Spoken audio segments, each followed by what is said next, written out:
UK से Rwanda जाने वालों में एक ऐसे नौजवान को भी नोटिस मिला है जो कि यूके की आर्मी को अफगानिस्तान में पूरा तावन करता रहा। जी हाँ, ये अफगानिस्तानी नौजवान, इसका नाम सफदर, और ये अफगान आर्मी में ऑफिसर था। और जब तालिबान के खिलाफ ऑपरेशन जारी था अफगानिस्तान में, तो ये बतौर ऑफिसर अफगान आर्मी के साथ मुकम्मल तावन कर रहा था। इनके साथ सारे ऑपरेशंस में बावर्दी होकर हिस्सा लेता, जिसकी इसके पास बहुत ज्यादा फुटेज है। उसके बाद फिर जब तालिबान ने वापस कब्जा लिया और इत्तेहादी फौजें वापस आई, तो ये सफदर भी यहाँ पे असाइलम के लिए यूके आ गया। इसको वहाँ पे एक स्पेशल स्कीम के तहत बुलाया गया। लेकिन हुआ ये था कि जब ये आया तो इसका केस चलता रहा और इसका केस जो है ना वो भी रिजेक्ट कर दिया गया। और इसको भी कह दिया गया है कि आप भी जब तक मजीद आपके केस पर फैसला नहीं होता आप भी रवांडा चले जाएं। तो उसने मीडिया से गुफ्तगू करते हुए सफदर ने कहा कि मैंने इतना तावन किया है इनके साथ अपने मुल्क में, और इतने मुश्किल तरीन हालात में इत्तेहादी फौजों का साथ दिया। फिर इन्होंने मुझे कहा भी कि आप आ जाओ, आपको अपने मुल्क में हम शहरियत देंगे, लेकिन अब मेरे साथ ज्यादती की जा रही है। यूके से रवांडा जाने के वाले से कुछ खबरें आई हैं, सोचा आपके साथ शेयर कर दूं। एक तो ये है कि एक फैमिली है वहां पर, उसको होम ऑफिस ने माफी दे दी है और उनको रवांडा नहीं भेजा जाएगा। श्रीलंकन फैमिली, इनका एक 10 साल बच्चा और मियाँ बीवी, इनकी पास इटालियन नेशनैलिटी थी और 2020 में ये यूके गए थे और वहां पर इन्होंने केसेस किए। इनके केसेस रिजेक्ट हो गया, फिर सुप्रीम कोर्ट ने इनका केसेस अप्रूव करने के अहकाम जारी किए। लेकिन उसके बाद फिर इनको रिकंसिडरेशन के लिए जो है ना वो लेटर आया कि जी आपका केस दोबारा सुना जाएगा। फिर उसके बाद होम ऑफिस ने कहा कि जी आपका केस रिजेक्ट किया जाता है, पहले जो हमने अप्रूव किया था या आपको इस्तिस्ना दिया था वापस लिया जाता है, लिहाजा you have to go Rwanda, यानी कि रवांडा के लिए इनको भी सिलेक्ट कर दिया था। अब यू टर्न लिया गया है और इनको कहा गया है कि नहीं आप रह सकते हैं, ठीक है ना।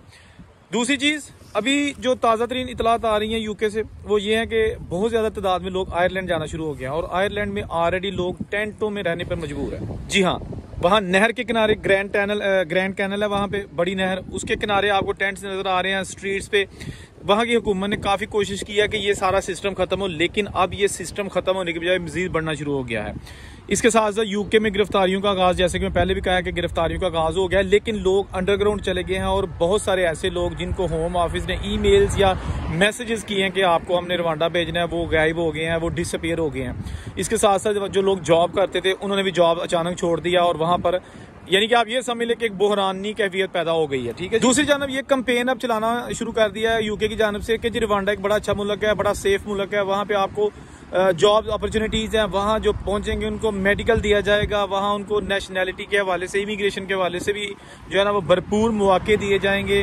क्योंकि अभी हर तरफ यही खबरें आ रही हैं कि जी Rwanda is not safe country, वहाँ पे नुकसान हो सकता है। इसके बावजूद कि इंसानी हकूक की तंजीमें और रेफ्यूजीज की जो आलमी तंजीमें हैं उन्होंने यूके पर दबाव डालना शुरू कर दिया है कि आप ये जो इकदाम कर रहे हैं इससे नुकसान हो सकता है लोगों को, आप इनको नहीं निकाल सकते। लेकिन यूके पूरी तरह ये डिटरमिन्ड है कि अभी हम इनको हर सूरत 1 जुलाई से यूके से रवांडा के लिए रवानगी का सिलसिला शुरू करेंगे, जिसकी तैयारियां तकरीबन मुकम्मल हो चुकी हैं, ठीक है। इसके साथ साथ बहुत सारे लोग जो कि फ्रांस से यूके गए थे डंकी लगा के, अब वो उसी रास्ते वापस आना शुरू हो गए हैं।